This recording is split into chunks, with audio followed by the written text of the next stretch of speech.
Misteri Indonesia Pesugihan Pengemis Buta. Kaya mendadak setelah memberi uang, tapi nyawanya jadi bayaran. Sore itu, matahari mulai condong ke barat ketika Fikri tiba di kota kecil bernama Tegalsari.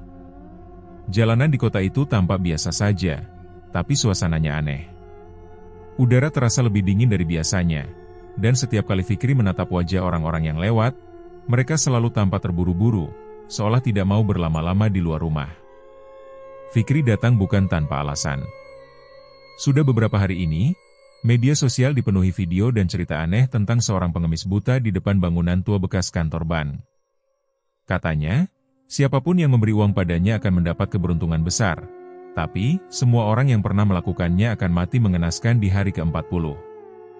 Awalnya Fikri mengira itu hanya cerita urban legend.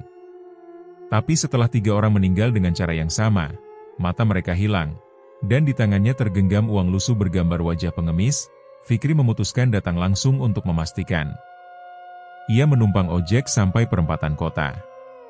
Dari sana, ia berjalan kaki, melewati deretan toko tua yang banyak tutup. Di ujung jalan, berdiri bangunan besar berwarna abu kehitaman, atapnya rusak, dindingnya hangus di beberapa bagian. Tulisan, Bank Tegalsari, masih terlihat samar di dinding depan.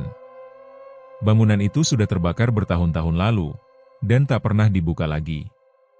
Tapi warga sering melihat sosok duduk di depan pintunya, seorang lelaki tua berpakaian compang-camping, mengenakan kacamata hitam tebal, dan selalu menggenggam kaleng kecil.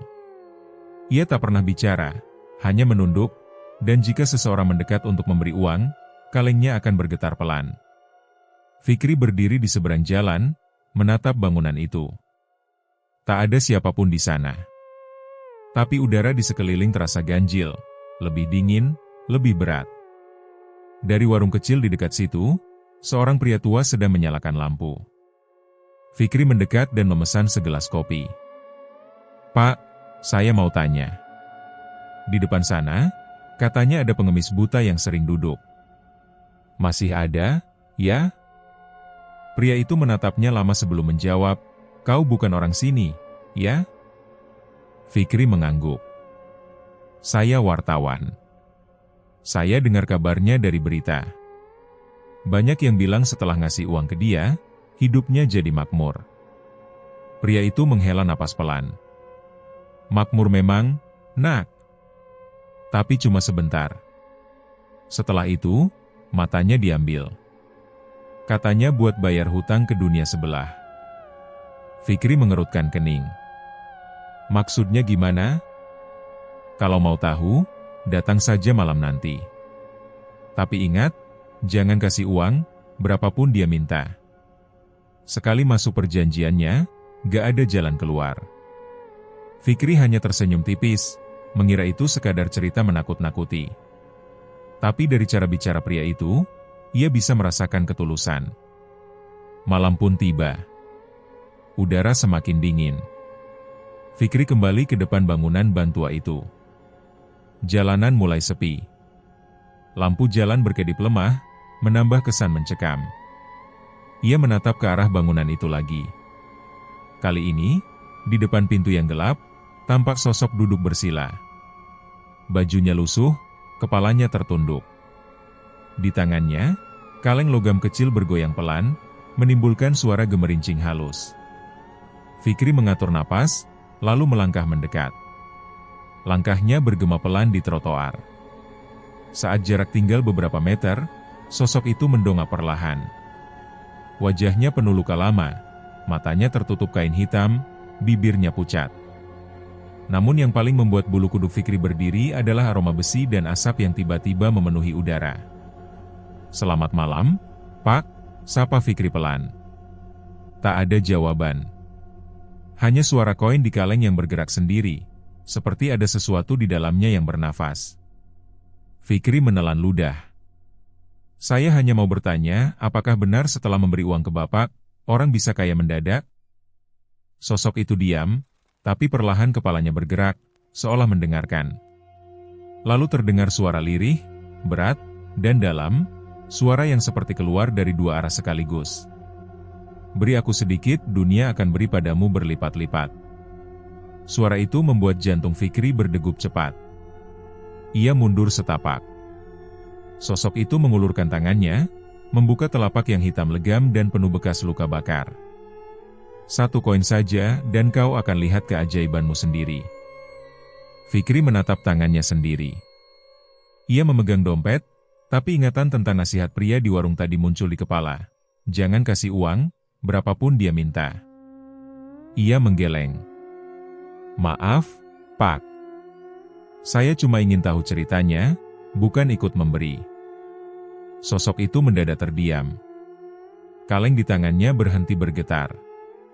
Udara di sekitarnya berubah dingin ekstrim, napas Fikri keluar seperti asap. Perlahan, pengemis itu menunduk lagi, tapi dari bawah kacamata hitamnya menetes cairan hitam pekat. Suaranya berubah serak dan marah.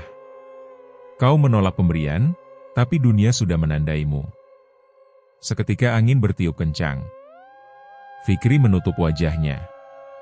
Saat membuka mata, sosok itu sudah hilang. Kalengnya tergeletak di tanah, mengeluarkan suara ting, ting, ting, seolah masih ada yang menjatuhkan koin dari udara. Dengan jantung berdebar, Fikri memungut kaleng itu. Kosong. Tapi di dalamnya ada 1 koin tua, berkarat, bertuliskan angka 666. Fikri menatapnya lama. Rasa penasaran bercampur takut. Ia masukkan koin itu ke dalam saku tanpa berpikir. Saat menoleh lagi, suasana jalanan tampak berbeda. Lampu-lampu jalan padam satu persatu. Langkah Fikri terasa berat saat ia memutuskan pergi. Tapi di setiap langkahnya, ia mendengar suara lain mengikuti dari belakang.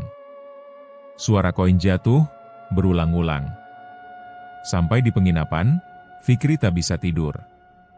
Kepalanya berputar. Suara koin itu seolah ikut menempel di telinganya. Ia buka saku, mengambil koin tadi, dan meletakkannya di meja. Namun saat lampu kamar berkedip, ia terperanjat. Koin itu bergerak sendiri, berputar perlahan. Dari tengahnya muncul noda hitam seperti darah yang merembes. Fikri mundur. Ia ambil kamera dan mulai merekam, tapi lensa kameranya berembun sendiri.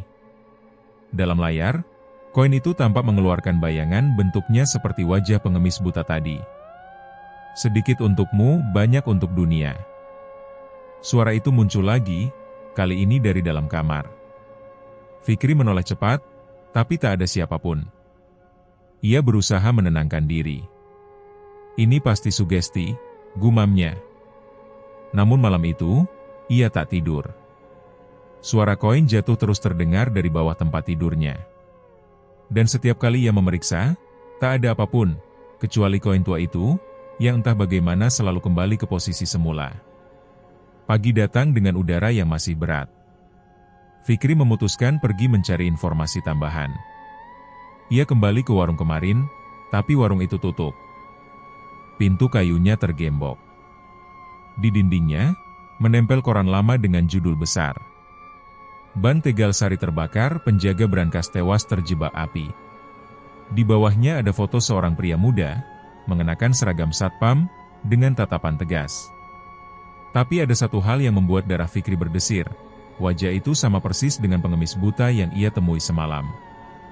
Fikri memejamkan mata, mencoba berpikir jernih.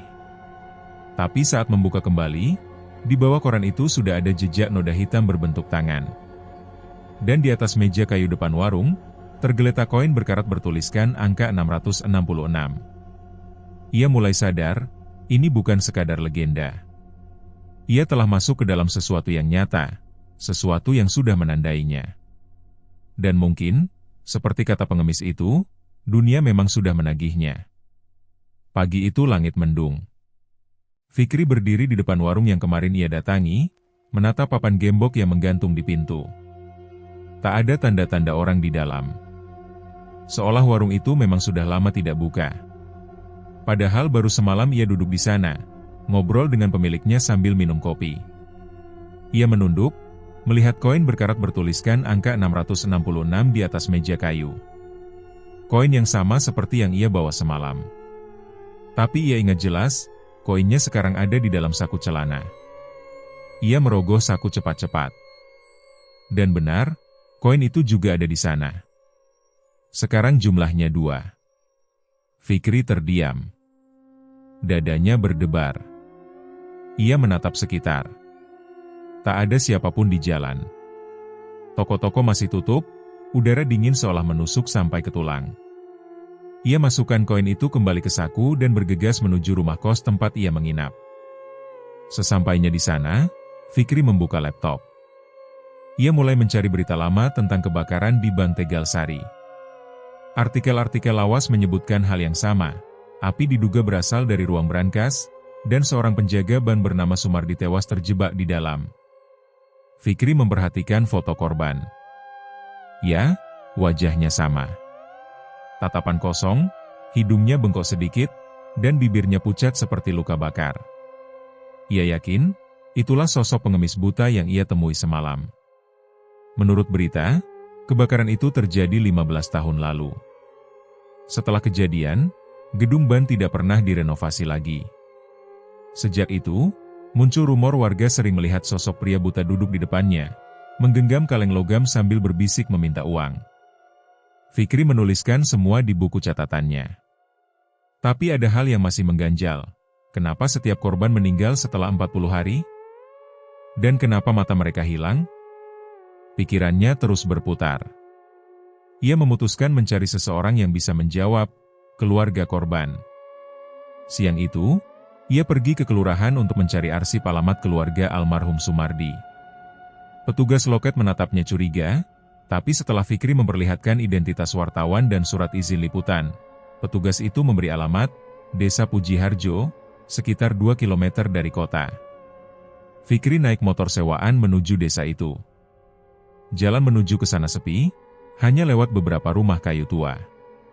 Setelah setengah jam perjalanan, ia menemukan rumah kecil di pinggir kebun bambu. Atapnya berlumut, halaman dipenuhi daun kering. Di depan rumah, duduk seorang perempuan tua dengan kerudung lusuh. Fikri mendekat sopan. "Permisi, Bu. Apakah benar ini rumah keluarga Pak Sumardi?" Perempuan itu mendongak pelan. Matanya redup, tapi tajam. "Kau siapa?" "Saya Fikri, Bu. Wartawan. Saya sedang menulis laporan tentang kebakaran di Bank Tegalsari." Perempuan itu diam lama.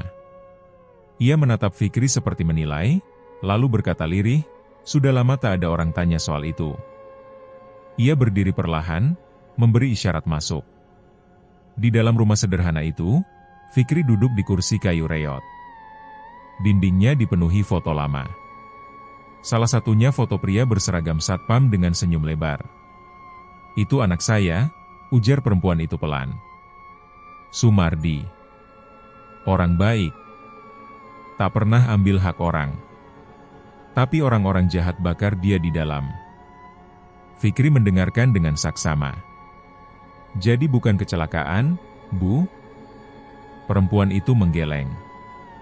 "Mereka mau musnahkan bukti. Uang rakyat disembunyikan di brankas, Sumardi tahu. Dia mau lapor, tapi mereka duluan membakar gedung itu. Waktu saya temukan jasadnya, matanya gosong. Tapi satu hal aneh." "Apa, Bu?" "Uangnya tak ikut terbakar. Setumpuk uang di sakunya utuh. Tapi semua jadi hitam. Saya bakar uang itu, tapi setiap malam terdengar suara koin jatuh di depan rumah. Sejak itu, saya tahu anak saya belum benar-benar pergi." Fikri menelan ludah. "Bu, apakah Ibu pernah melihat sosok pria buta duduk di depan bank?" Wajah perempuan itu berubah pucat. "Pernah. Tapi bukan anak saya lagi. Itu tubuh yang sudah diambil sesuatu. Ia bukan manusia. Ia menagih." "Menagih apa, Bu?" "Keserakahan. Siapapun yang tamak, akan ditawarinya uang. Tapi uang itu punya bayaran. Dunia tak beri gratis. Kalau kau pernah dengar bisikannya, hati-hati, Nak. Kau sudah ditandai." Ucapan itu membuat tubuh Fikri dingin. Ia teringat bisikan malam itu. Beri aku sedikit, dunia akan beri padamu berlipat-lipat. Perempuan itu tiba-tiba menatap tajam. Kau sudah dengar, ya? Fikri tak menjawab. Ia hanya menunduk. Buang uang yang kau bawa. Kalau tidak, nasibmu akan sama. Dunia ini cuma menunggu waktu untuk menagih. Fikri berpamitan. Perempuan itu hanya diam, menatapnya dari balik jendela sampai ia menjauh. Sore menjelang malam, Fikri kembali ke kota. Sepanjang perjalanan, pikirannya tak tenang. Ia ingin membuang koin itu, tapi setiap kali memegangnya, koin itu terasa berat, seolah menempel di tangannya. Sesampainya di kamar, Fikri membuka dompetnya. Ia kaget. Uang di dalamnya bertambah 2 kali lipat dari terakhir ia hitung. Ia tidak merasa mengambil uang dari ATM, tapi jumlahnya sekarang 2 kali lebih banyak. Ia menghitung ulang. Benar. Nominalnya sama persis seperti yang disebut warga, 3 kali lipat dari uang yang diberikan kepada pengemis. Padahal, ia tidak memberi uang. Ia hanya menolak, lalu memungut koinnya. Fikri merinding. Ini bukan kebetulan. Uang itu bukan miliknya. Tapi bagaimana bisa bertambah sendiri? Malam turun. Hujan deras. Di luar, suara angin mengguncang jendela. Fikri duduk di tepi ranjang, menatap koin itu di meja. Lampu kamar berkedip. Tiba-tiba, dari arah kamar mandi, terdengar suara ting-ting-ting seperti koin jatuh satu persatu. Fikri bangkit perlahan. Suara itu makin jelas. Ia buka pintu kamar mandi. Gelap. Tapi di lantai, bertebaran koin-koin berkarat. Ia mundur cepat. Astaga! Tepat saat itu, dari cermin muncul bayangan samar. Sosok pengemis buta berdiri di belakangnya. Mulutnya bergerak, berbisik. Sedikit untukmu, banyak untuk dunia. Fikri menoleh spontan, tapi bayangan itu lenyap. Cermin retak, dan di lantainya sekarang ada kaleng logam kecil yang sama. Tangannya gemetar saat memungut kaleng itu. Di dalamnya ada uang lusuh dengan bercak darah di ujungnya. Dan di sisi uang itu, terukir angka 40 kecil berwarna merah. Ia membeku. Angka 40. Hari ke-40. Angka yang selalu muncul di laporan kematian para korban. Fikri mulai sadar, perjanjiannya sudah dimulai, meski ia tak pernah menyetujuinya. Ia duduk di lantai, wajah pucat, napas tersengal. Ia tahu, jika tidak segera mencari cara untuk memutus perjanjian ini, ia akan jadi korban berikutnya. Tapi bagaimana? Pikirannya kalut.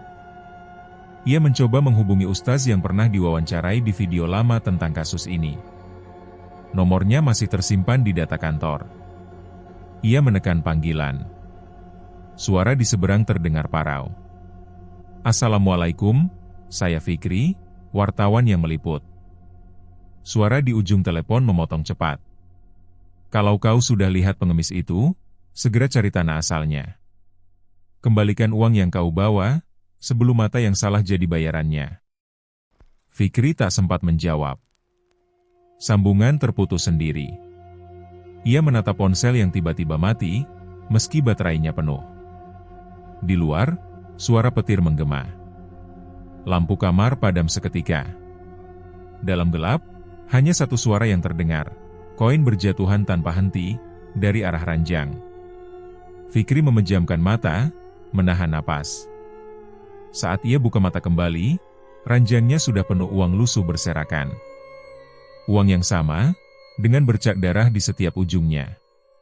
Dan di tengah tumpukan itu, kaleng logam bergetar sendiri, mengeluarkan suara lirih seperti napas berat. Dunia sudah beri padamu, sekarang giliranmu membayar. Fikri tidak tidur semalaman. Sepanjang malam, suara koin jatuh terus terdengar dari berbagai sudut kamar. Kadang dari meja, kadang dari bawah ranjang, bahkan dari dalam lemarinya. Ia sudah mencoba mengumpulkannya dan membuang ke tong sampah luar, Tapi setiap ia kembali ke kamar, koin-koin itu muncul lagi di tempat semula. Udara pagi masih dingin. Fikri duduk di lantai dengan wajah lelah. Ia menatap tumpukan uang lusuh di hadapannya. Bercak merah di ujung lembaran itu belum hilang. Ia sudah mencoba mencucinya, tapi setiap kali menyentuh air, warna merah itu malah melebar seperti darah segar. Ia tahu ia harus mencari tahu asal kain itu. Petunjuk dari ustaz di telepon semalam jelas, cari tanah asalnya. Kembalikan uang itu. Tanah asal? Apakah maksudnya tempat di mana pesugihan itu pertama kali muncul? Fikri membuka laptop dan mulai mencari berita lama tentang pesugihan koin darah. Tidak ada informasi jelas, hanya beberapa kisah di forum misteri. Salah satunya menyebutkan bahwa di wilayah Kebon Mangga, ada makam kuno penjaga brankas zaman kolonial. Ia dikenal dengan nama Mbah Sirna, seorang penjaga uang yang tewas dibunuh karena menolak menyerahkan harta milik rakyat. Konon, setelah kematiannya, harta itu hilang, tapi setiap malam muncul suara koin berjatuhan di sekitar kuburannya. Warga percaya siapapun yang menemukan koin itu akan menjadi kaya mendadak, namun nyawanya akan diambil pada hari ke-40. Fikri mencatat alamatnya. Ia memutuskan pergi ke sana siang nanti. Tapi sebelum berangkat, ia ingin memastikan satu hal, apakah uang di dompetnya benar-benar bisa bertambah terus? Ia mengambil selembar uang, menaruhnya di atas meja, lalu memotretnya sebagai bukti. Ia meninggalkan kamar sebentar untuk membeli sarapan di luar. Tak sampai 10 menit, ia kembali. Saat membuka pintu, jantungnya langsung berdebar. Uang yang tadi 1 lembar, kini jadi 3. Warnanya sedikit pudar, dan ada bercak merah di ujungnya. Ia menelan ludah. Semua ini nyata. Uang itu terus berlipat, seolah mengikuti janji dari sosok pengemis buta. Tapi Fikri tidak mau kaya dari darah orang lain. Ia ingin memutus semua ini. Siang itu, ia berkendara ke desa Kebon Mangga. Jalanan berliku, melewati perkebunan tebu dan pohon jati. Udara mulai lembab, kabut turun pelan-pelan. Di ujung jalan, ia melihat gapura tua bertuliskan huruf Jawa kuno. Di belakangnya, jalan tanah menurun menuju area pemakaman yang tersembunyi. Ia parkir motor dan berjalan kaki. Setiap langkah membuat udara makin dingin. Suara jangkrik perlahan menghilang, diganti suara dentingan logam halus, seperti koin saling berbenturan. Ting ting ting. Fikri menoleh ke kanan. Tak ada siapa-siapa.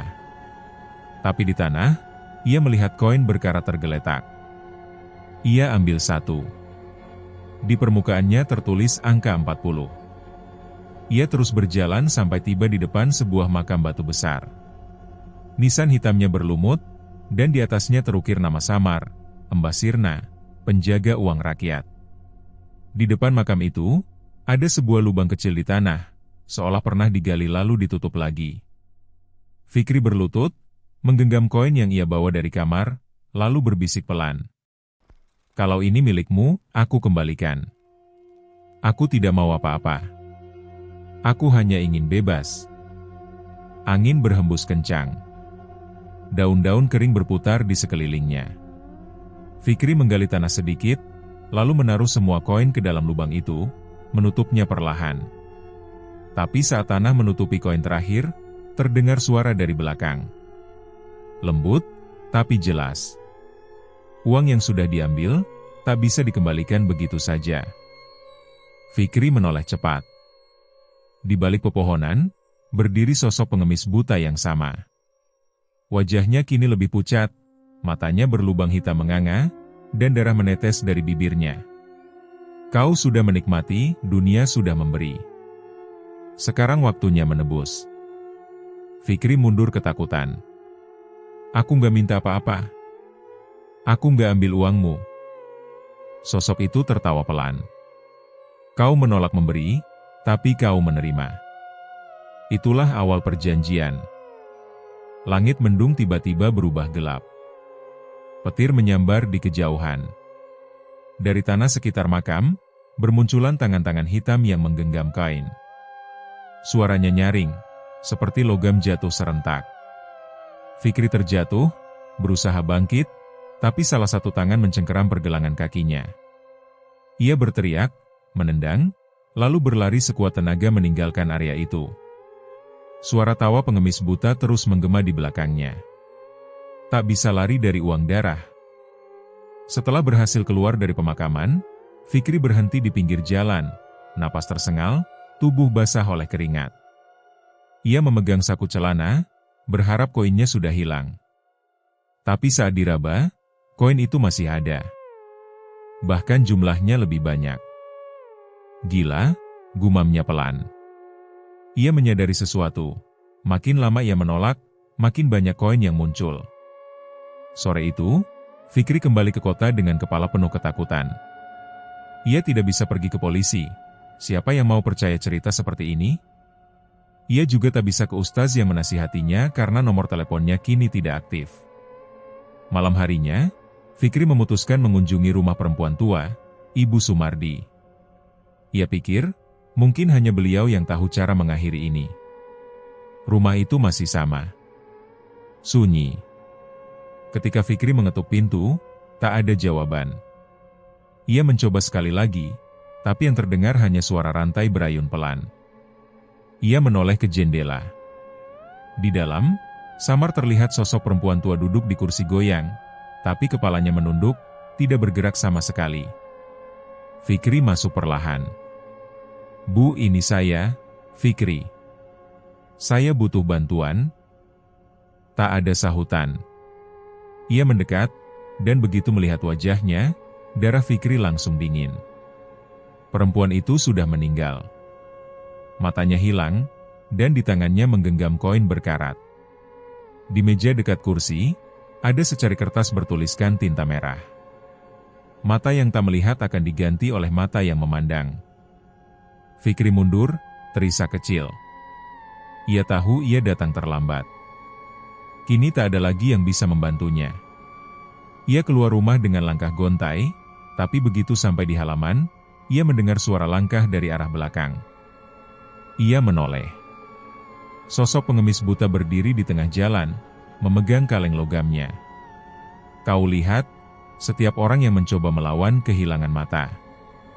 Dunia hanya seimbang kalau ada yang membayar. Fikri menatapnya dengan marah dan takut. Kenapa aku? Aku cuma ingin tahu kebenaran. Sosok itu mendekat, suaranya serak. Kebenaran ada harganya. Dan kau sudah menulis tanda tanganmu sejak pertama kali menggenggam uang itu. Fikri memundurkan langkah, tapi di belakangnya kini muncul bayangan-bayangan hitam. Mereka mengelilingi, menggenggam koin, menatap kosong. Suara koin berjatuhan menggema di antara mereka.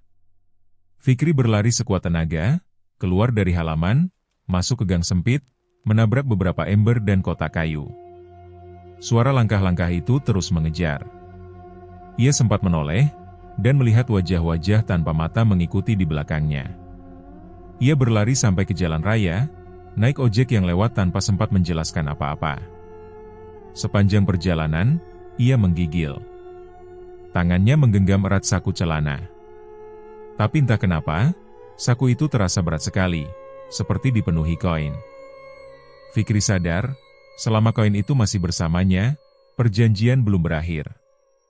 Dan waktu terus berjalan menuju hari ke-40. Sudah 3 hari berlalu sejak Fikri menemukan mayat Ibu Sumardi. Polisi datang, tapi mereka menganggap kematiannya wajar karena usia. Tidak ada yang menyadari matanya hilang. Semua mengira itu hanya efek luka atau pembusukan. Tapi Fikri tahu kebenarannya. Ia menyaksikan sendiri, di tangan mayat itu ada kain. Koin yang sama seperti miliknya. Setiap malam setelah itu, Fikri terus dihantui. Koin di kamar tak pernah berkurang. Uang di dompet bertambah terus. Dan kini, penglihatannya mulai kabur. Awalnya hanya samar di bagian pinggir. Tapi pagi ini, bagian tengah matanya mulai gelap seperti noda hitam. Ia berdiri di depan cermin, menatap dirinya sendiri. Bayangan matanya tampak keruh, seolah ada kabut di dalam bola mata. Fikri menutup wajahnya. Tuhan jangan sampai. Ia sadar ini bukan sekadar ilusi. Ia sedang diambil sedikit demi sedikit. Hari itu, Fikri memutuskan mencari pertolongan. Ia mengunjungi Ustaz Rahman, salah satu narasumber yang pernah diwawancarainya saat liputan kasus pesugihan beberapa bulan lalu. Rumahnya di pinggiran kota, di samping musala kecil. Saat Fikri tiba, Ustaz itu sedang menyapu halaman. Begitu melihat Fikri, ekspresinya berubah. "Kau," katanya pelan. "Matamu." "Ustaz, tolong saya," ujar Fikri cepat. "Saya terjebak pesugihan. Saya nggak tahu bagaimana keluar. Setiap malam koin muncul sendiri, uang bertambah, dan penglihatan saya mulai hilang." Ustaz Rahman memandang tajam. "Kau terima uang itu dari mana?" Fikri menarik napas dalam. "Dari pengemis buta di depan Bantua. Tapi saya nggak pernah memberi uang padanya. Saya cuma menolak. Tapi uang itu muncul sendiri." Ustaz mengangguk pelan. "Itu pesugihan tertua di wilayah ini. Disebut pesugihan uang darah. Dulu, ada penjaga brankas bernama Mbah Sirna. Dia disiksa sampai buta karena menolak menyerahkan uang rakyat. Sebelum meninggal, ia bersumpah, siapapun yang menolak menolongnya tapi masih menginginkan kekayaan, akan dikutuk dengan mata buta seperti dirinya. Jadi, ini kutukan? Lebih tepatnya, perjanjian tanpa sadar. Kau sudah menyentuh uangnya, itu sama saja menandatangani kontrak. Setiap koin adalah tanda milik. Kau harus mengembalikannya ke sumber sebelum hari ke-40, atau matamu akan jadi gantinya." Fikri terdiam. "Saya sudah mencoba, Ustaz. Saya ke makam Mbah Sirna. Saya kubur semua koinnya. Tapi malah muncul lagi. Malah makin banyak." Ustaz Rahman menarik napas panjang. "Berarti kau belum mengembalikan dengan cara yang benar." "Cara yang benar? Kau harus serahkan langsung pada penjaga perjanjian.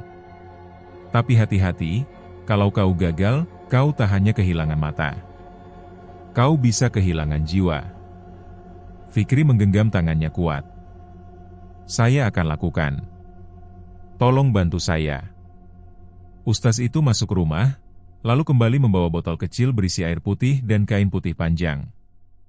"Ini air ruqyah. Sapukan di matamu setiap malam sebelum tidur. Dan ikatkan kain ini di tangan kananmu sebagai tanda niat menolak perjanjian. Tapi ingat, jangan tergoda dengan uang yang datang. Sekali kau gunakan, ikatan itu makin kuat." Fikri mengangguk. Ia berterima kasih lalu pamit. Malamnya, di kamar, ia mengikuti semua nasihat Ustaz. Ia sapukan air ruqyah ke mata, lalu mengikat kain putih di tangannya. Suara koin masih terdengar, tapi kali ini lebih pelan. Namun, di tengah malam, Fikri terbangun. Ia mendengar suara langkah di lorong kos. Pelan, tapi pasti mendekat ke kamarnya. Ia menatap pintu. Bayangan hitam bergerak di bawah celah pintu. Tok, tok, tok. "Fikri," suara parau itu memanggil namanya. "Kau pikir bisa kabur?" Fikri diam. Tubuhnya gemetar. Ia berdoa pelan. Tapi suara itu makin dekat, seperti menempel di daun pintu. "Kau sudah menolak, tapi dunia sudah memberi. Kau tak bisa menolak takdirmu." Tiba-tiba pintu kamar terbuka pelan tanpa disentuh. Di baliknya berdiri sosok pengemis buta.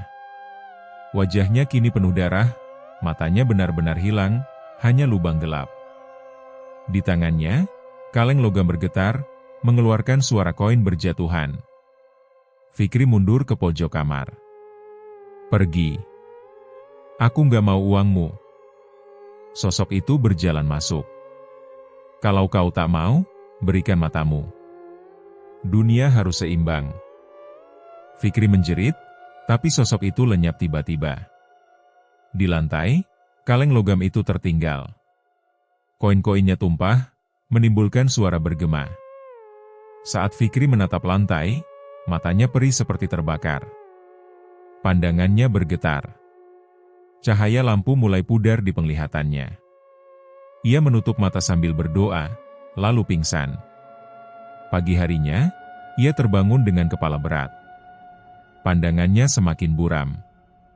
Warna di sekelilingnya mulai memudar, tinggal bayangan hitam dan putih.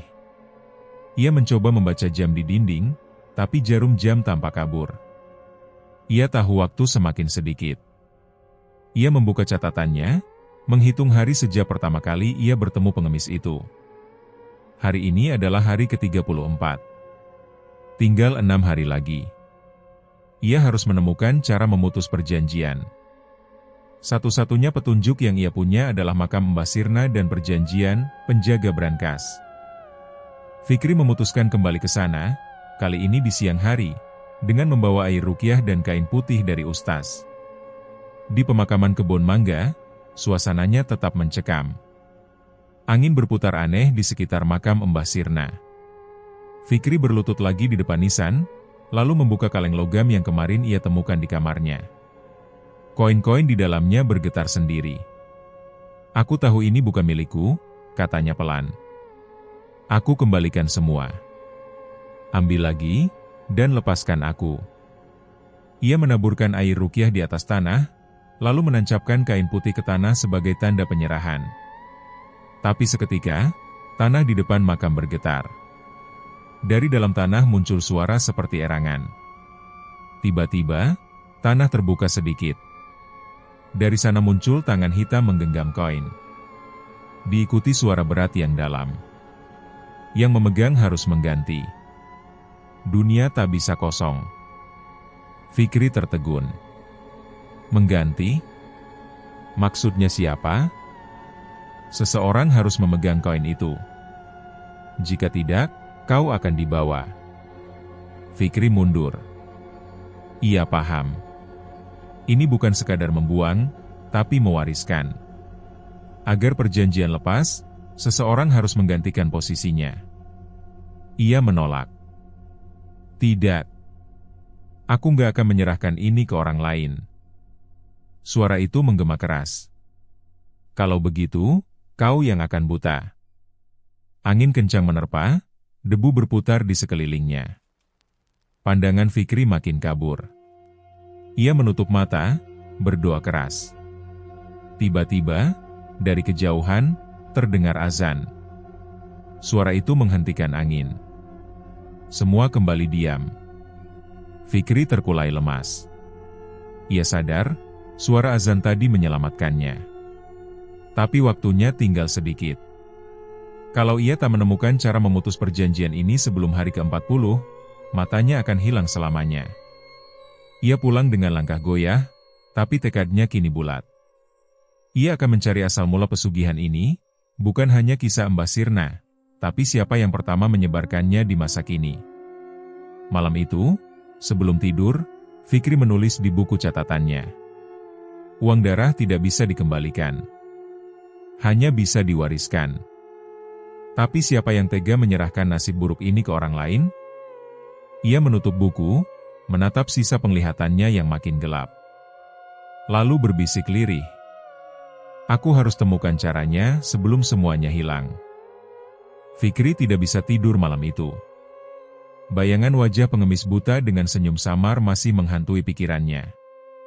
Suara koin jatuh, kalimat lirih yang didengarnya, dan perasaan dingin di tengkuknya terus mengusik. Ia menatap langit-langit kontrakannya yang gelap. Lampu kamar sengaja tidak dimatikan, tapi cahaya kuning redup itu justru membuat suasana makin tidak tenang. Di luar, suara angin malam terdengar sayup, menggoyangkan dedaunan dan menimbulkan bunyi gemerisik yang menyerupai bisikan. Jam dinding menunjukkan pukul 1.13 dini hari. Saat ia baru mulai memejamkan mata, terdengar suara seperti uang logam jatuh di lantai. Ting ting ting, suaranya pelan, tapi jelas. Fikri langsung bangun, menatap ke arah sumber suara. Di dekat pintu kamar, terlihat beberapa koin logam berserakan. Padahal, ia yakin sekali tidak membawa uang receh ke kamar.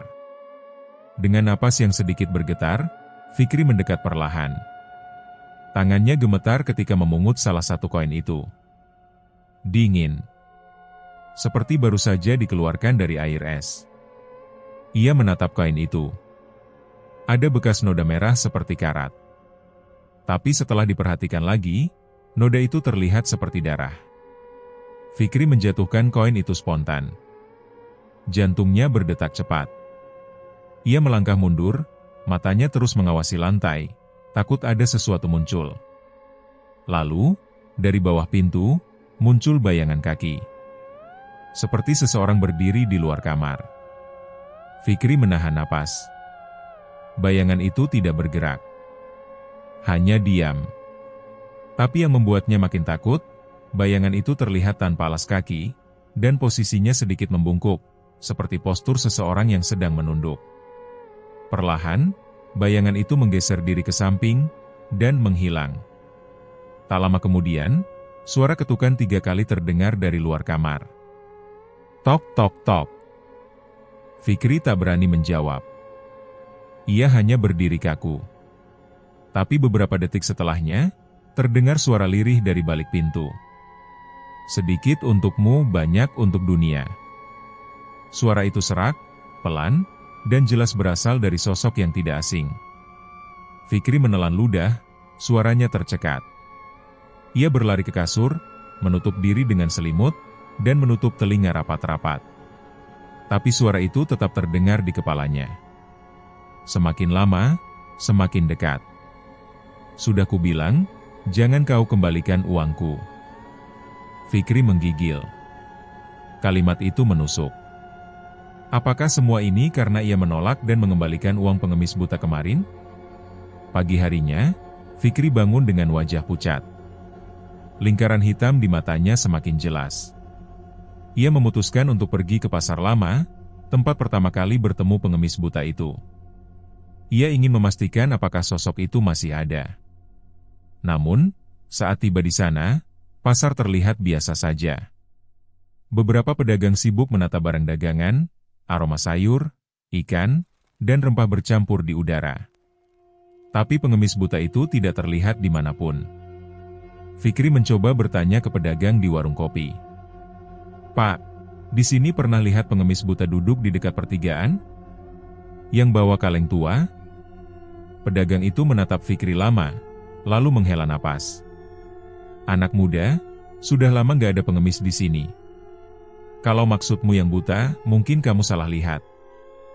Di pasar ini memang dulu pernah ada, tapi itu bertahun-tahun lalu. Loh? Tapi saya baru aja kemarin kasih uang ke dia. Mustahil. Dia udah meninggal.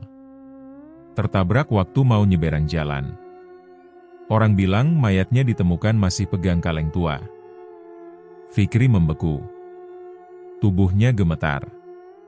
Ia teringat wajah lelaki tua itu, tatapan matanya, dan senyum anehnya. Meninggal tapi saya. Pedagang itu hanya menggeleng pelan, meneguk kopi, dan melanjutkan pekerjaannya. Fikri melangkah mundur dengan langkah gontai. Ia mulai sadar, sosok yang ditemuinya bukan manusia biasa. Tapi kenapa uang yang diberi bisa nyata?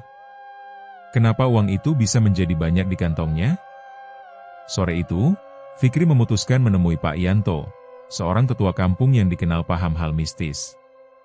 Rumahnya berada di ujung gang sempit, di samping pohon asam besar yang sudah berumur puluhan tahun. Begitu Fikri menceritakan semua kejadian, Pak Yanto hanya mengangguk pelan. Kau sudah menyentuh pesugihan lama, nak. Itu pesugihan pengemis. Orang yang ambil uangnya akan diberi kelimpahan harta, tapi dengan syarat. Syarat apa, Pak? Nyawa. Semakin sering kau menerima uangnya, semakin cepat jiwamu digantikan. Pengemis itu dulu dukun miskin yang mati karena ritual gagal. Sekarang, rohnya berkeliaran, menukar rezeki dengan hidup orang-orang tamak. Fikri menunduk, wajahnya pucat. Tapi saya tidak minta apa-apa, Pak. Saya cuma kasih uang. Itu caranya menipu. Kau memberi 1, ia mengembalikan 1000.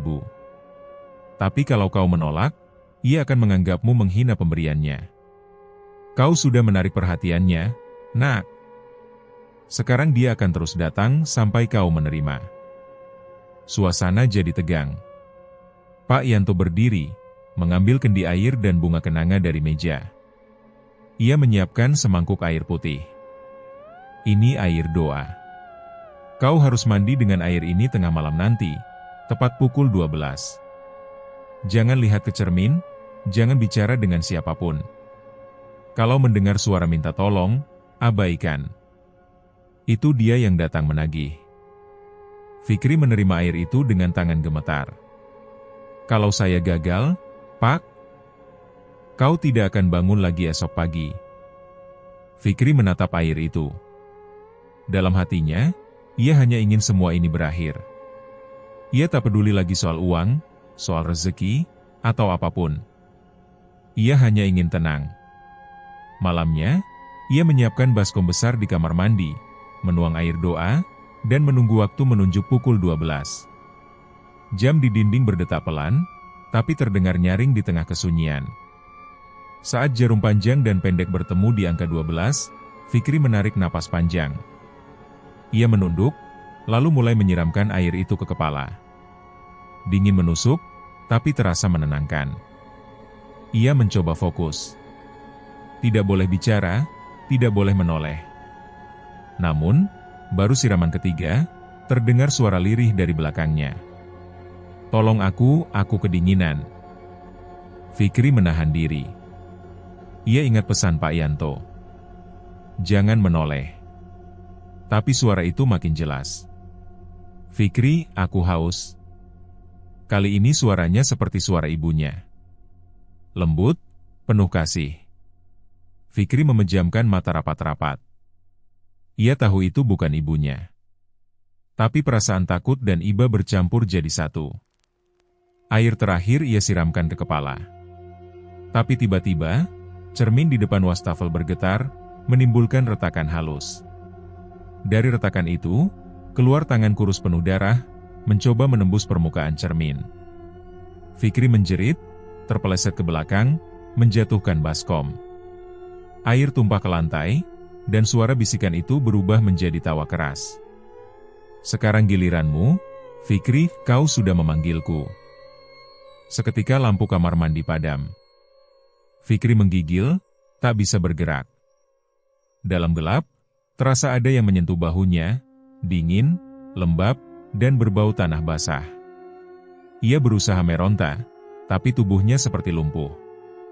Tiba-tiba dari luar kamar mandi, terdengar suara keras seperti benda logam jatuh berulang kali, dan pintu kamar diketuk keras.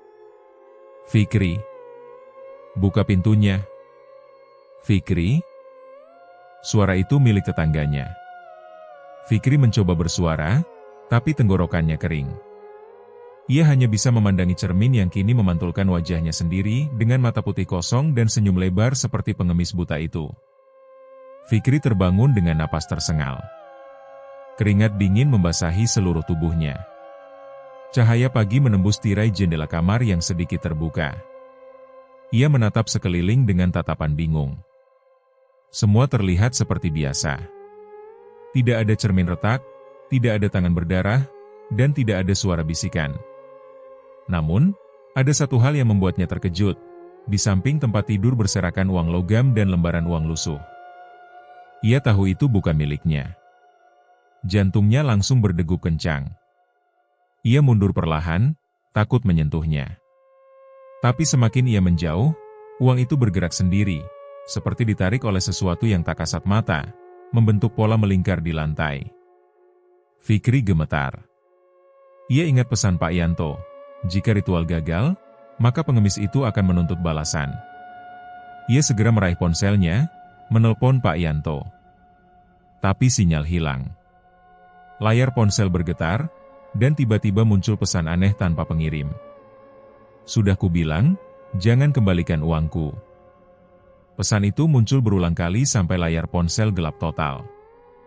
Fikri panik. Ia buru-buru berlari keluar kamar, tapi begitu membuka pintu, koridor kontrakan berubah menjadi lorong panjang gelap, bukan seperti biasanya.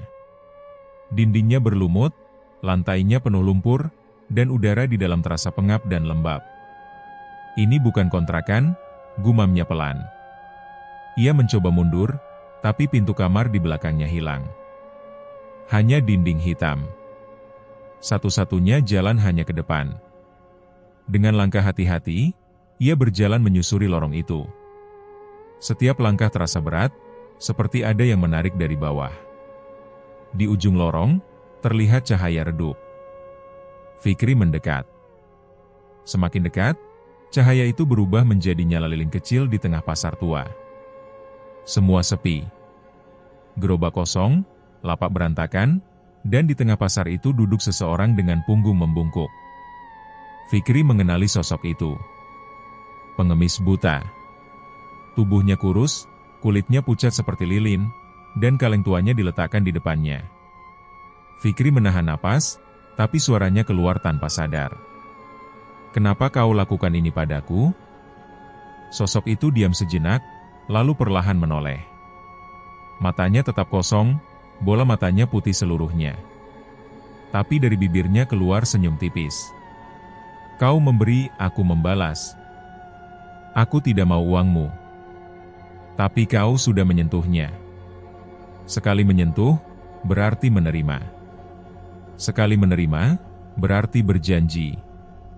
Suara pengemis itu berubah berat, menggema di seluruh ruangan. Fikri mundur, tapi di belakangnya tiba-tiba muncul bayangan hitam tinggi, dengan suara koin berjatuhan dari tubuhnya. Bayangan itu mendekat, melingkarinya. Fikri berteriak, "Aku tidak mau pesugihanmu." Namun pengemis itu hanya tertawa kecil. Semua orang bilang begitu, sebelum mereka menikmati rezeki. "Kau pikir uang yang kau pakai kemarin dari mana? Kau sudah jadi bagianku, Fikri." Fikri teringat, setelah memberi uang itu, memang beberapa hal terasa beruntung. Ia menemukan dompet di jalan, mendapat tawaran kerja, dan bahkan menang undian kecil. Semua tampak biasa, tapi kini semuanya masuk akal. Ia sudah terikat. "Lalu apa yang kau mau sekarang?" "Gantinya. Seperti semua yang pernah kuberi. Satu nyawa untuk satu keberuntungan." Tiba-tiba lilin di tengah pasar padam. Semua jadi gelap. Suara desahan dan langkah kaki menggema. Fikri menunduk, dan melihat ratusan tangan kotor muncul dari bawah tanah, mencoba menarik kakinya. Ia berusaha berlari, tapi langkahnya berat. Satu tangan berhasil menggenggam pergelangan kakinya, dingin seperti es. Fikri menjerit, berusaha menendang, tapi setiap kali ia melepaskan satu genggaman, dua tangan baru muncul lagi. Dari tengah kegelapan, sosok pengemis itu berdiri, membawa kaleng logam yang kini berisi darah segar. "Sudah waktunya, terima balasanmu." Fikri mengguncangkan kepalanya, menolak. Ia menutup mata, berdoa dalam hati, berharap ini semua mimpi. Tapi tiba-tiba terdengar suara keras, "Allahu Akbar." Suara itu menggema di seluruh ruangan. Seketika, tangan-tangan itu menghilang. Lilin kembali menyala, dan di hadapannya berdiri Pak Yanto dengan sorban lusuh dan botol kecil berisi air doa. "Cepat! Berdiri, nak," seru Pak Yanto. Fikri bangkit, terengah. "Pak, saya di mana ini?" "Kau sudah masuk alam perjanjian. Kalau kau tak mau jadi tumbalnya, kita harus putuskan ikatan ini sekarang." Pak Yanto menyiramkan air doa ke tanah. Asap putih keluar, diikuti suara jeritan panjang. Sosok pengemis buta menjerit kesakitan, tubuhnya mulai meleleh seperti lilin terbakar. Tapi meski begitu, ia masih tersenyum. "Kau tak bisa kabur, Fikri, ingat kata-kataku, sedikit untukmu, banyak untuk dunia." Tubuhnya hancur jadi abu, lenyap bersama suara koin yang berserakan. Setelah semuanya tenang, Fikri jatuh terduduk. Ia menatap tangannya sendiri, yang kini berlumur tanah dan darah. Pak Yanto menepuk bahunya. "Sudah selesai, nak. Tapi ingat, setiap pesugihan meninggalkan bekas. Kau mungkin selamat, Tapi jejaknya tidak akan hilang begitu saja. Fikri hanya diam. Napasnya masih tersengal. Ia menatap sekeliling, dan perlahan lorong gelap itu berubah menjadi kembali kontrakannya. Semua terlihat normal lagi. Beberapa hari kemudian, Fikri mencoba menjalani hidup seperti biasa. Ia berhenti mengejar keberuntungan instan, mulai bekerja jujur, dan menjauh dari tempat-tempat yang mengingatkannya pada kejadian itu. Namun, ada satu hal yang tidak bisa ia jelaskan. Setiap malam Jumat, dari balik jendela kontrakannya, terdengar suara koin jatuh. Kadang hanya satu, kadang dua, kadang lebih banyak. Dan setiap kali ia melihat ke lantai keesokan paginya, di sana selalu ada satu uang logam karatan, seperti peringatan. Fikri tidak pernah menyentuhnya. Ia biarkan saja di sana, sampai akhirnya uang itu menghilang sendiri. Tapi dalam hati kecilnya, ia tahu pengemis buta itu belum sepenuhnya pergi. Mungkin tidak akan pernah. Tamat.